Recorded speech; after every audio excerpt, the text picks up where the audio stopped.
Where'd I put my notes? They must be in the house. Okay.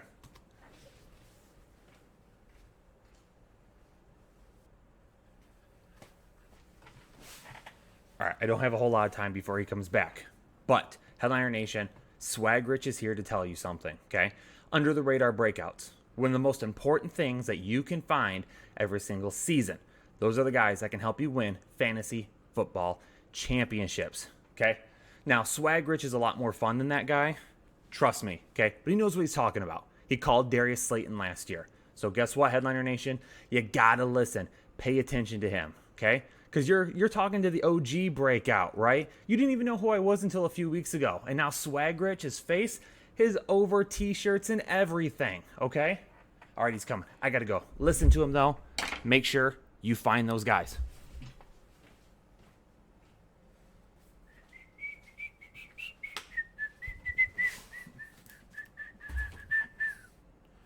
Why's my mic moved? Oh, shit.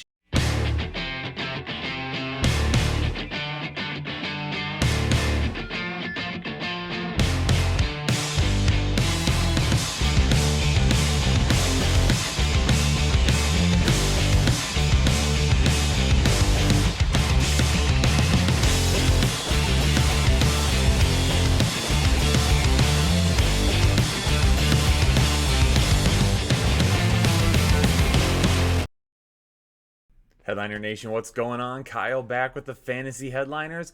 Going to be talking about some potential breakout players here in 2020 that are kind of under the radar right now for many different reasons. But I have to apologize for the beginning of the video. Swag Rich knows no boundaries, and he's just coming in here trying to take over. Going to have to try and contain that guy a little bit more. But let's start talking about some guys that are going to be a little bit under the radar that maybe you will target in your fantasy drafts depending on what type of a league you're in. Maybe you won't be targeting them in your drafts, but you can get them off waivers in a little bit, in a couple of weeks after the season gets rolling. But these are all guys to keep an eye on. And if they start to play well, you need to get them on your roster. So quarterback that could end up having a breakout year this year is the man with the flow, the only flow that isn't as flowiest as my hair, is Gardner Minshew. He kind of took over last year by surprise, okay? Nobody really saw Gardner Minshew having the type of year that he did last year, and it wasn't really that bad of a year. 3,200 yards, 21 touchdowns, only threw 6 interceptions. The only thing that I had some concern about with Gardner Minshew last year was some limited upside. He's got quite a bit of weapons there. He's got D.D. Westbrook. He's got DJ Chark. He's got Leonard Fournette. But there's some limited upside because last year he only had 2 games over 300 yards, and he only had 2 games where he had 3 or more passing touchdowns. And this was him averaging 33 passing attempts a game. So when you're averaging over 30 passing attempts per game, I would expect a little bit more in terms of that upside week in and week out. Now, I'm not expecting him to throw for over 300 yards every single game, and I'm not expecting him to throw for 3 or more touchdowns every single game. But if you're averaging over 30 passing attempts per game, I would expect you to have more of those games throughout a season. This year for Gardner Minshew, that's part of the concern when I talk about some of the other guys around him is he going to push the ball down the field? Is he going to be that type of a quarterback to have those big games for you? Gardner Minshew in a Superflex or a 2 QB league is a guy that I definitely think will be good as a QB2 for you, or a QB3 that you stash on your bench and you use in certain weeks. We're going to have to see some of that upside, but maybe some of that upside won't come in the passing game. It will come in the running game. Maybe Gardner Minshew will get a little bit more work on the ground this year. And the reason I bring that up is because last year he had 67 rushing attempts and 344 rushing yards. And as a rookie quarterback, that was the 11th most for both of those categories in a season since 1970. Gardner Minshew is a guy that he's really smart in the pocket in terms of his scrambling ability, finding open receivers, or tucking the football and running.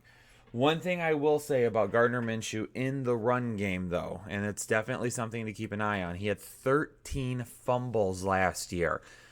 If he continues to fumble the ball like that, they're probably not going to ask him to run the ball any more than what he did last season, or even less. They're going to say, hey, when you're scrambling, you either got to tuck that football or you got to get rid of it. And they might teach him to throw the ball out of bounds a little bit more instead of potentially running with the football and fumbling it. We don't want that. So 13 fumbles last year is a little bit of a concern for me. The defense, though, in Jacksonville, listen, to put it bluntly, they're going to suck. Okay? They're not going to be very good. They're going to have to throw the ball quite often. They're going to have to be throwing the ball a lot. And Gardner Minshew, if they do that a little bit more, then again, maybe some of that upside comes out a little bit more. But he was already averaging over 33 passing attempts per game. Now, as a rookie, maybe they were keeping the field a little bit shorter for him. Maybe they weren't working down the field a little bit more. But DJ Chark, again, he's kind of the guy that's really connected here because people are really in on DJ Chark this year. I've got him listed in our draft guide as a bust. And if you need to see more reason why, I break it all down there for you. But Gardner Minshew is the reason. I don't mind Gardner Minshew at all. I like Gardner Minshew. I think he can be a guy that is one of those game control quarterbacks. I don't think he's going to lose many games for the Jacksonville Jaguars. The defense will be doing more than enough of that. But I don't think he's going to be a guy that's going to single-handedly win it either. And if they're getting into a situation where they're down by 15, 20 points at any point in time during a game, they're going to need a quarterback that can push the ball down the field. They're not going to be able to dink and dunk it. So is he going to be able to step it up, push the ball down the field, go deep a little bit more, have some more big games, throw some more touchdowns? We'll see what happens with Gardner Minshew. In a one-quarterback league, you're not going to be drafting him right now. You're going to be leaving him there and maybe grabbing him off the waiver wire a little bit later on. And 2 QB and Superflex leagues, though, that's when Gardner Minshew becomes a guy that you definitely want to be considering for your team. Now, this is a guy that was definitely under the radar until recently, and he's starting to get a little bit more talk. Fortunately for him, that he's got a young running back on his team by the name of Antonio Gibson that everyone's paying attention to right now, and no one's paying attention to one Bryce Love.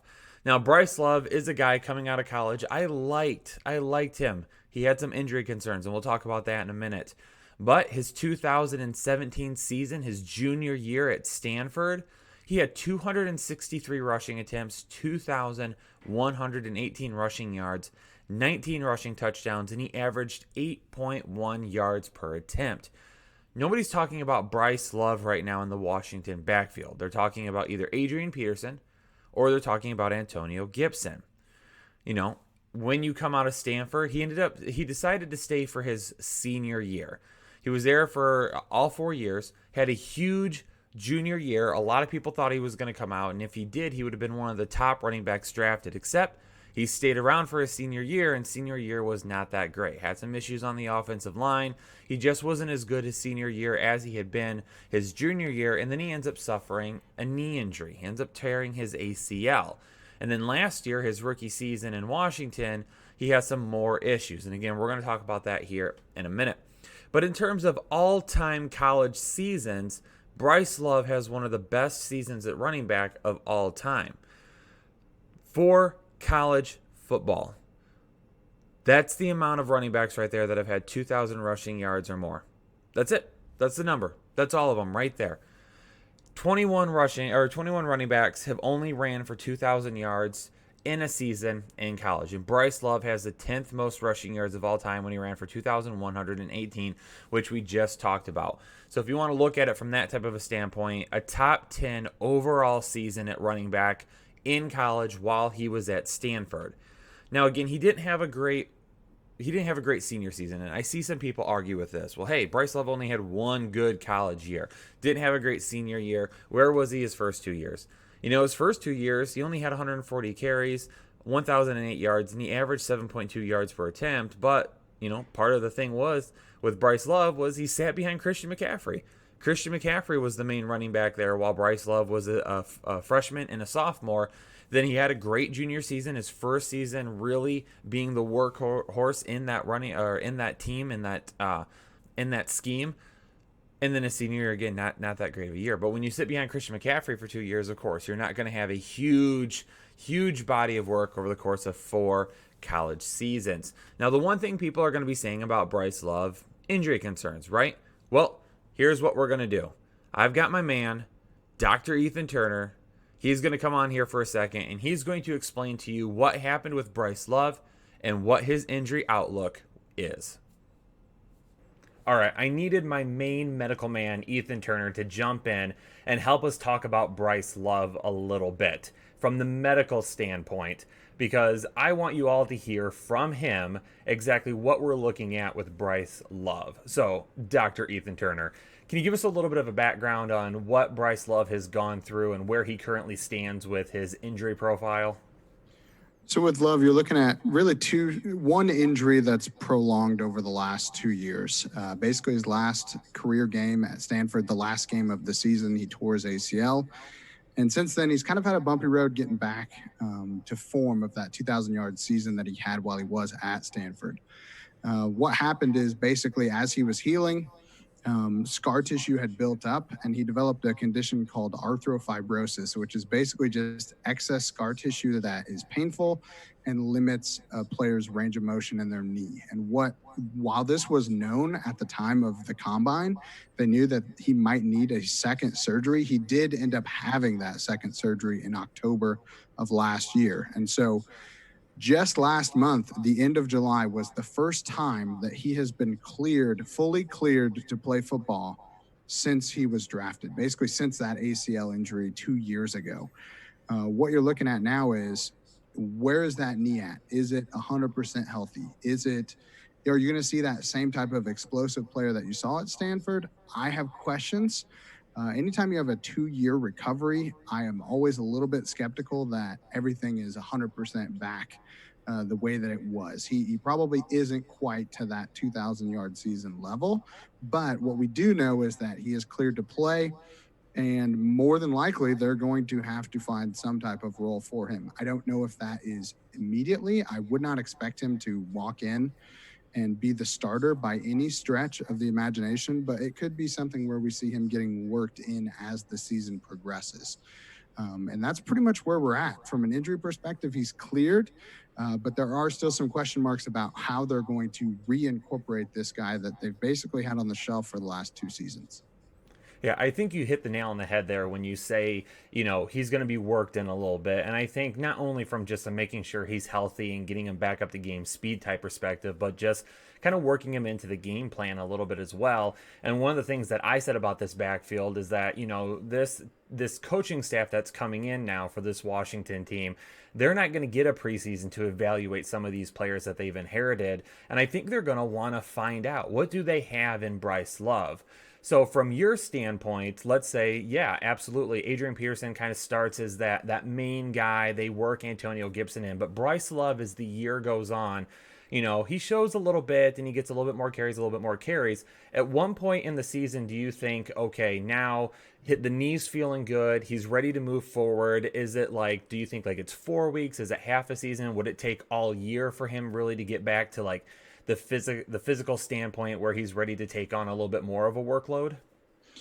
I would say we're probably not going to see, if he does end up taking over this backfield, which I'll be honest with you, I don't expect this season to be that year that he does that.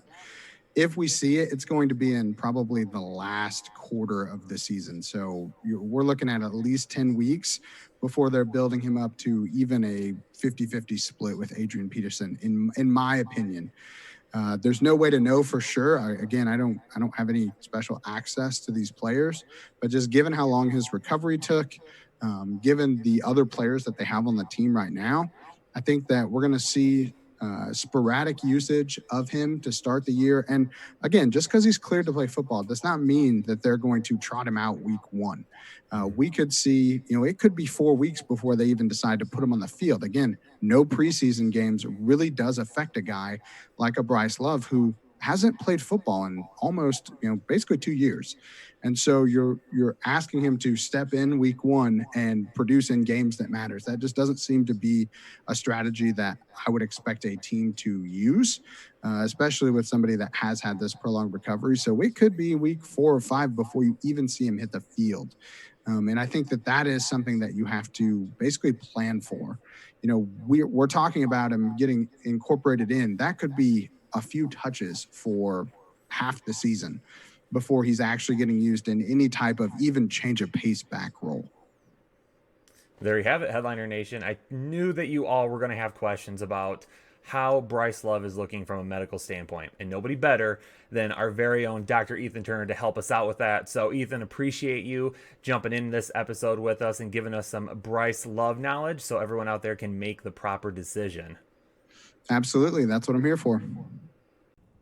Big thanks to Dr. Ethan Turner for coming on and explaining a little bit more about Bryce Love and what we can expect from him this year. Now, as we talked about there, yeah, it might take a while for Bryce Love to get going. So he's not going to be a guy that you'll probably invest in your draft.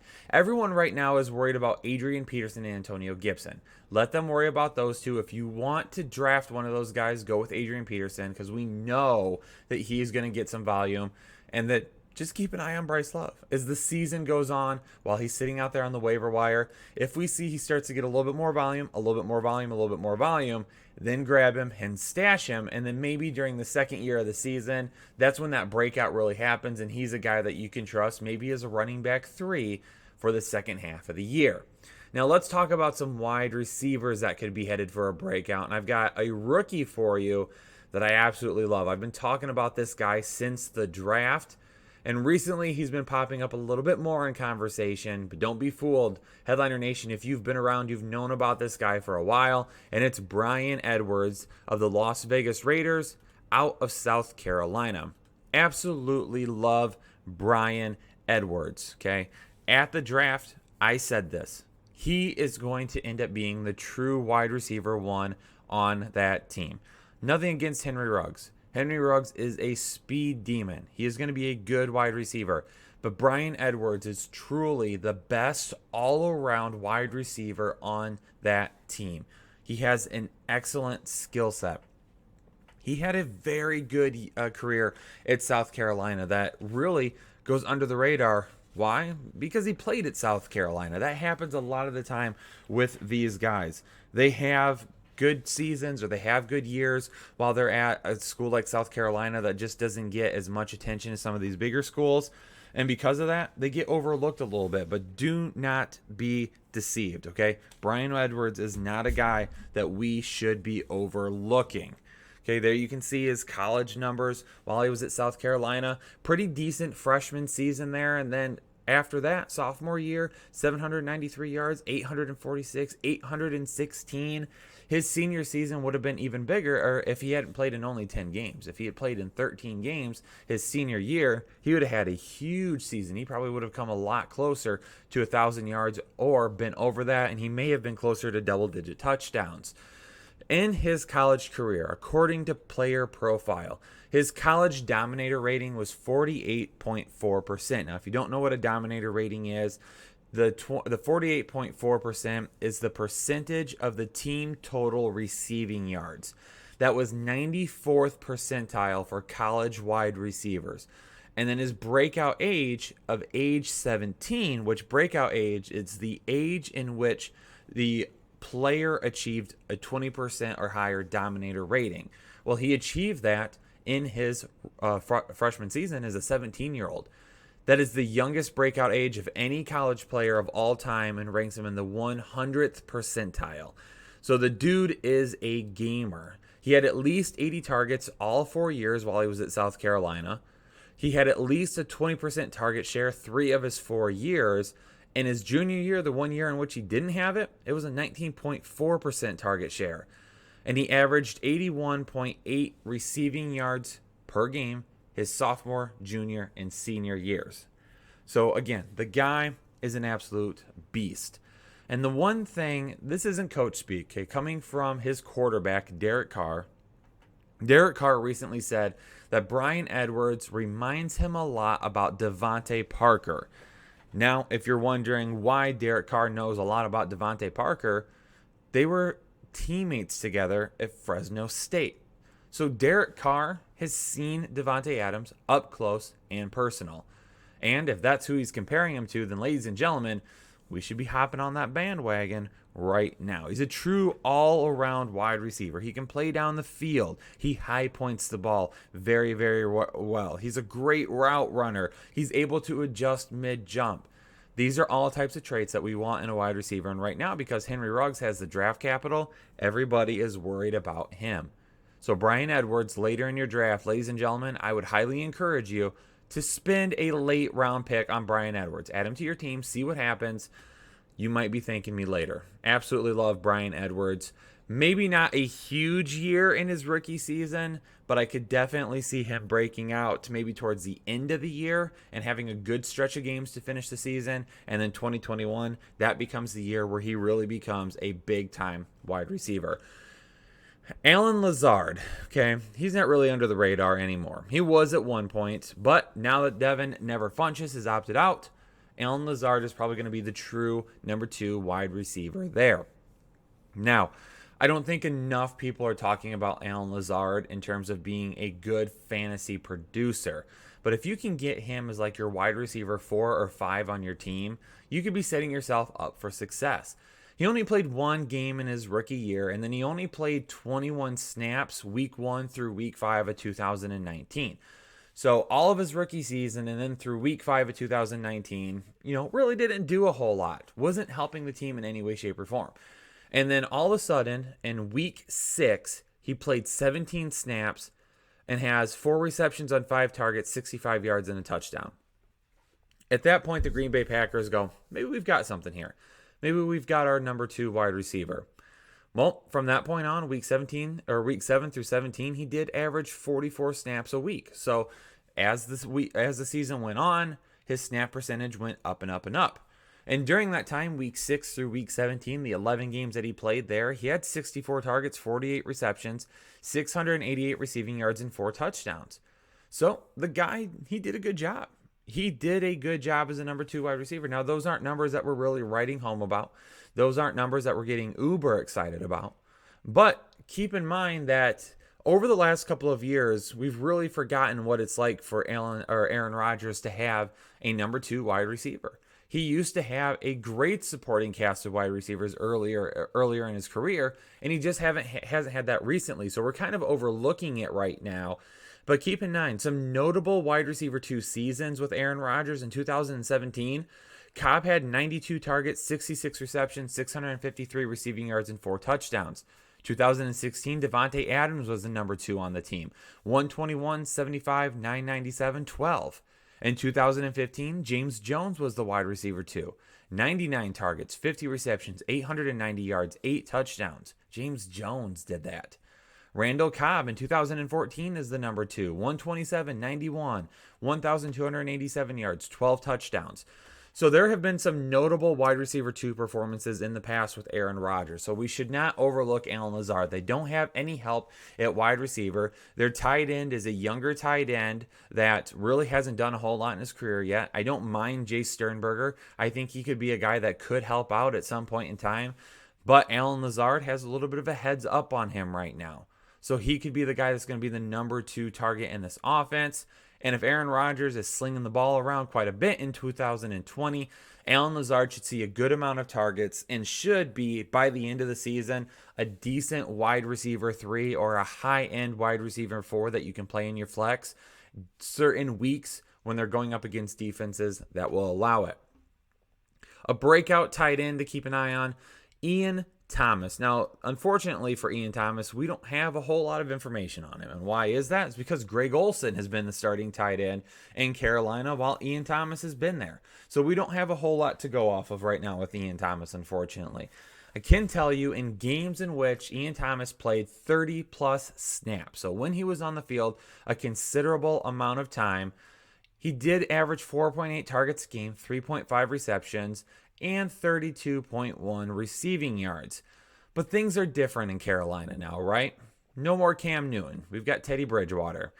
The coaching staff of old with Ron Rivera out the door. Okay, we've got new coaching staff, an offensive-minded coaching staff, and Ian Thomas is really the definition of a receiving tight end. Okay, he is that type of player. He's that dynamic type of receiver. He's a guy that can win those routes. He can win down the field. He's got a good amount of speed. And one thing that I just want to keep in mind with Teddy Bridgewater, I've talked about it a lot on this channel this year. I'm concerned about him pushing the ball down the field. I am. I just don't know if he's going to be able to do it on a consistent basis. And it's part of the reason why I'm kind of staying away from DJ Moore right now. I like DJ Moore. I love DJ Moore, okay? He was my wide receiver one in that draft. Breakout year last year, was happy to see it, and I would love for him to continue to put up that body of work. But until I see Teddy Bridgewater in a full season being able to push the ball down the field, being able to consistently hit his targets, being able to run this type of an explosive offense potentially, I've got to be careful with it. But one thing I will say about Teddy Bridgewater, in his sophomore year, not really sophomore year, in his second year, while he was in Minnesota, Kyle Rudolph was a main target of his. 73 targets, 49 receptions, 495 receiving yards, and 5 touchdowns. Again, nothing to write home about. But Ian Thomas, he could end up being a great target for Teddy Bridgewater. You've got DJ Moore, you've got Robbie Anderson, you've got Curtis Samuel, you've got Christian McCaffrey. There's a lot of people to keep an eye on. Even though Ian Thomas might not see a ton of volume, when he touches the football, he could be really, really efficient for it. So in leagues where you do potentially hold on to 2 tight ends because it's deeper benches, Ian Thomas is a good tight end 2 to hold on to. He could have some tight end 1 weekly upside if he's going up against teams that have trouble guarding tight ends. He could end up being a true target for them during those weeks. So again, not a whole lot of information to give you on Ian Thomas because we don't have a real body of work to look at. But when we look at all of the things combined, he's just a guy that we have to keep an eye on. There you have it, Headliner Nation. Those are some of my potential under-the-radar breakouts for 2020. So do me a favor, in the comments down below, let me know who's one of your breakout candidates for 2020. Somebody that's not really being talked about that you feel like you might have a leg up on. Also, hit that like button for us if you appreciate and enjoy the content. Hit that like button before getting out of here. And as always, if you're new to the Fantasy Headliners, hit that subscribe button and become a part of Headliner Nation today. Thanks so much, Fantasy Headliners, for tuning in to this episode. I'll catch you on the next one. Stay safe, stay healthy, have a good one.